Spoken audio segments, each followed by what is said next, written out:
अस्सलाम वालेकुम जी। कुछ दिनों कबल KDA और KMC ने मिलकर मुजाहिद कॉलोनी और वाहिद कॉलोनी में गैर कानूनी तजावुज़ात के ख़िलाफ़ ऑपरेशन का आगाज़ किया था, जिसके सिलसिले में आज इन्होंने ऑपरेशन का दूसरा फेज़ स्टार्ट करने जा रहे थे और यहाँ के इलाका मकीन को नोटिस जारी किया, जिस पर इलाका मकीन इस वक्त सरापा एहतजाज है और पूरा जो रोड है नाज़माबाद का उसको ब्लॉक किया हुआ है।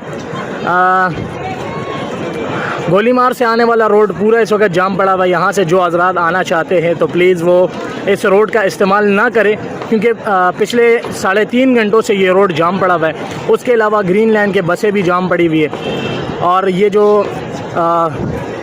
5 स्टार KDA से आने वाला जो रोड है उसको भी जाम किया हुआ है।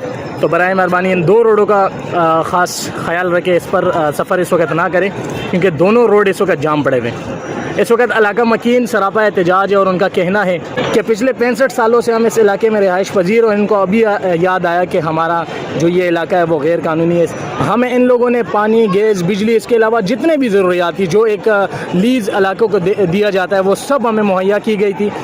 अभी इनको याद आया कि ये इलाका गैर कानूनी है। वो किस तरह गैर कानूनी, हमें हमारा हक दिया जाए, हमें अपने हक से महरूम ना किया जाए, और ये सिर्फ एक शख्स की बिना पर ये कार्रवाई हो रही है। तो वही बराए मेहरबानी गोलीमार से आने वाला रोड और जाने वाला दोनों रोड इस वक्त मुकम्मल तौर पर जाम पड़े हुए, इस तरफ आने से गुरेज करें।